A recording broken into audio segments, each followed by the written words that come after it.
Hello kiddies and welcome to another startling episode of TechSpurt Weekly, the only weekly YouTube tech news show that still thinks the word jobby is pure hilarity. This week, it's just more of the same old shit really. What else were you expecting? Some of the week's biggest headlines interspersed with the occasional dick joke and bit of bad language, and of course a look back at last week's viewer comments too. Now I was going to write a clever, witty, insightful and inspiring intro to go right here in this bit, but instead of doing that, what I decided to do was drink myself into a stupor in the sunshine while listening to a good bit of Hailstorm. So instead of a proper intro, what we've got for you is a full and frank interview with your mum on what she likes best about me.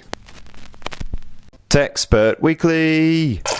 So we had numerous tech launches this week, and it all kicked off of course with the excitement of the OnePlus Nord grand reveal, or at least it would have been exciting if OnePlus hadn't technically already launched the damn phone about 24 separate times already. Still, even though that grand unveiling was actually about as shocking and surprising as the average episode of Paw Patrol, the OnePlus Nord itself is a very lovely bit of kit. Like the Realme X50 5G, you've got that Snapdragon 765G chipset, which can blaze through popular games like PubG no problem. Plus OnePlus's OxygenOS overlay with guaranteed updates for 2 years and a proper OLED screen as well. All for the princely sum of just 379 quid here in the UK. And the OnePlus Nord will be available from August the 4th from the likes of JL and 3. And I've already used my unbelievable talents to lift the OnePlus Nord out of its very funkily designed box and have a proper fondle for you on camera, so go check that out for all you need to know. And this week also saw the launch of Asus's latest dedicated gaming smartphone, the ROG Phone 3, which packs more of a punch than 10 Anthony Joshuas. This is one of the very first Snapdragon 865 Plus handsets out there, making it one of the most powerful smartphones money can buy right now. Quite a lot of money, unsurprisingly, as the ROG Phone 3 costs an eye-watering €1,100.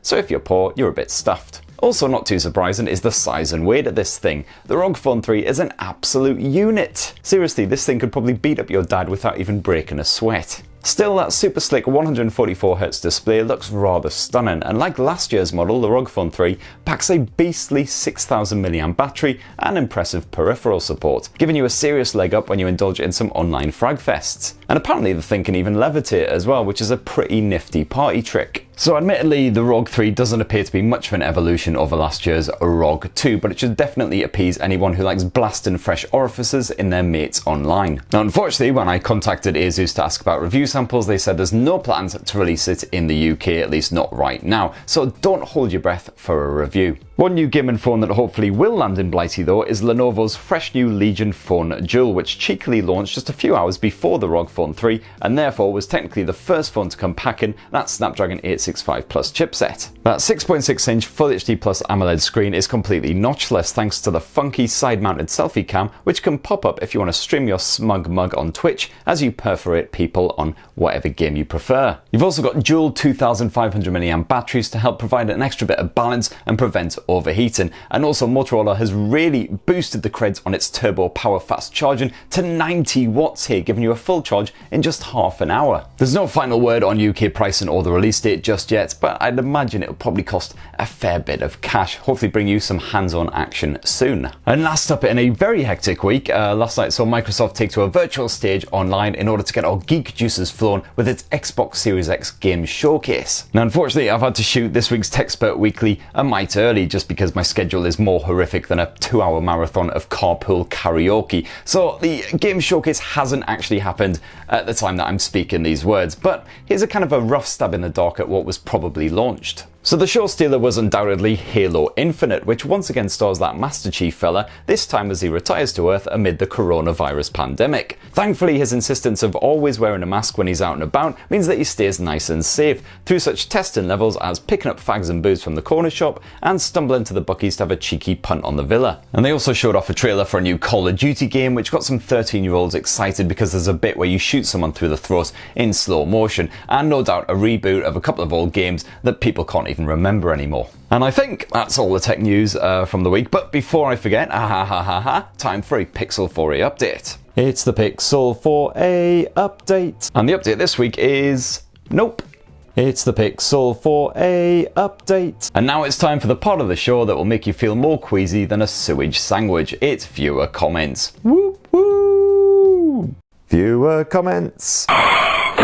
Now first up, Knobbly Knoll, great name, says, Mr. TechSpurt, is it you in the Renault TV adverts? If it is me, I'm definitely owed some big fat royalty checks. He's given me a link here, let's just check it out. And a fair play, that does actually look quite a lot like me, so I understand your confusion. Unfortunately, there's no big fat lawsuit about to land on Reynolds' desk. That is not me. Handsome chap though, for sure. Next up, Animesh says China paid review. As in China pays me to do these shows? Because that would be freaking awesome. I certainly wouldn't be doing it in this crappy little house in Kent. I'd definitely be doing it in a boat in the Bahamas if I was getting that lush Chinese cash, that's for sure. Next up, can anyone recommend me a mid-range phone with stereo speakers and no pinhole on the screen, please? The Xperia 10 Mark II ticks 2 of those boxes, so close, no cigar. The Moto G8 Plus doesn't have a pinhole camera, it's got a nipple notch, so I don't know if that works. And next up, John simply says, unsubbed. Probably have I heard that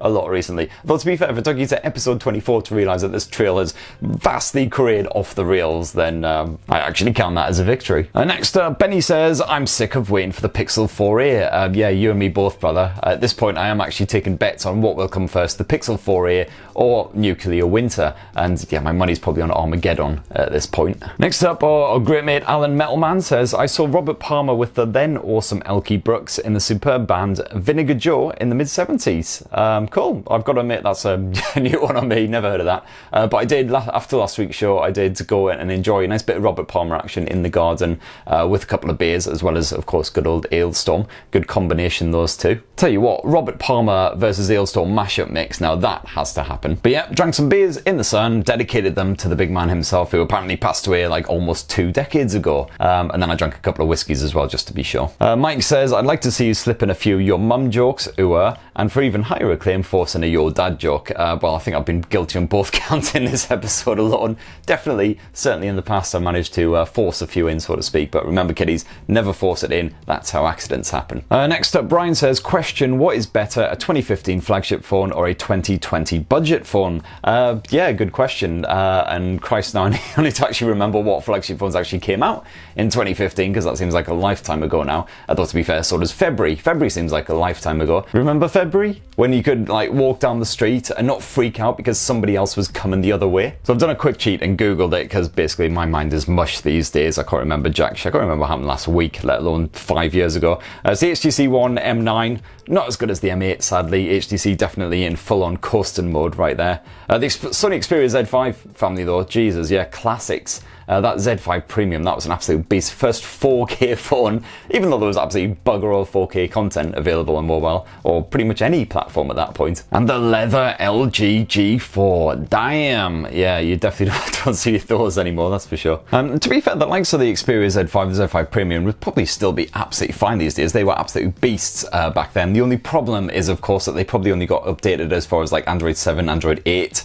So if you want some up-to-date software, you want that future-proof, you should definitely go with a budget phone instead. I'll say future-proof and, you know, at least staying relevant for a year or two while you've got it. I'll tell you what, one good thing about phones from 5 years ago, all these, at least they were fairly compact, even though they seemed ginormous at the time. I'll still have a good old chuckle thinking back to the HTC Titan, which was like the biggest phone around when it was released, and it's actually only, what was it, like 4.6 inches or something? Another quick Google reveals it was 4.7, so close, so close. Although to be fair, those bezels would probably put it at about the same sort of size as a modern smartphone anyway, so hey ho. Next up, Commando Bucket. He seemed to enjoy my motto for Britain, which I revealed last week. It could be worse, you could be stuck in a Silent Hill game. Expect to see that on campaign posters anytime now. And he says, got me thinking of all the horror games that would be awful to be in, Resident Evil, Amnesia, etc. Yeah, I mean, geez, any of them really, to be honest. And to be fair, Resident Evil 7 in VR did actually feel like you were stuck in a Resident Evil game. Never a f***ing again. I love a good horror game, but I don't actually want to feel like I'm being molested by horrific redneck zombie f***heads. And next up, Aaron Dam says, is refresh rate a gimmick? So is fast refresh a necessity or a luxury? Oh, it's definitely a luxury compared with a necessity. It's not a game changer. It doesn't change the way you use the phone or anything like that. It just makes everything feel really nice and silky smooth when you're flipping about the place. Love it. I've actually had this question before. Taku says, favourite anime series ever? Cowboy Bebop's my all-time super #1 favourite. Had a lot of time for Neon Genesis back in the day. And I like the mental stuff like Watamote, Dog and Scissors, stuff like that. Like, just basically the more batshit crazy, the better. Next up, Locks in Oz says, I'm looking for a 5G phone, torn between the Realme X50 and the OnePlus 8. Seem to remember that ColorOS was annoying in the extreme with reverting to default apps and other malarkey. Does Realme UI have similar seizure-inducing traits? Well, Realme UI is basically just ColorOS with a different names, different pseudonym. But I found that ColorOS has definitely improved a lot in recent years. It doesn't have a lot of the annoying traits that it had from back in the day, so it won't mess around with your apps. So if you've got greater app control with Android anyway, so it's all good. And you can thankfully uninstall most of that crapware as well, which is great. And gee, I better make this the last one because I'm really going over time now. Deadpool says, what, it's been 2 days and Motorola has not released a new phone. Shut up, all right? Just shush. Don't jinx it like that, Michael guy, all right? I've got a week ahead where I don't think there's any new Motorola phones coming out, so I can catch up with like the OnePlus Nord and stuff. So yeah, just leave it be, right? Lots of review requests as usual. So the Redmi Note 9S, the OnePlus Nord, Oppo A7 II. The Nord is on its way. I'm just finishing off the Motorola right now, but yeah, next week, hopefully by the end of it, I'll have the Nord review up. And Oppo A7 II, I've got that in the box. I've actually done an unboxing, so hopefully that'll be going live soon. And a quick look at next week. I've got some stuff coming up that's embargoed, so annoyingly I can't reveal any more information on that, but stick around for another couple of weeks, tease, and you'll see all of that lovely stuff. And I really better bugger off now, but thank you very much to everyone who commented. Please do slap more comments down below. I'll cover as many of those as possible next week, and apologies if I didn't get to yours today. So many great comments, so many great, beautiful people watching this stuff every week. Apart from John, of course, sad face. Have yourselves a lovely weekend, everyone, and take care of yourselves. Cheers, love you.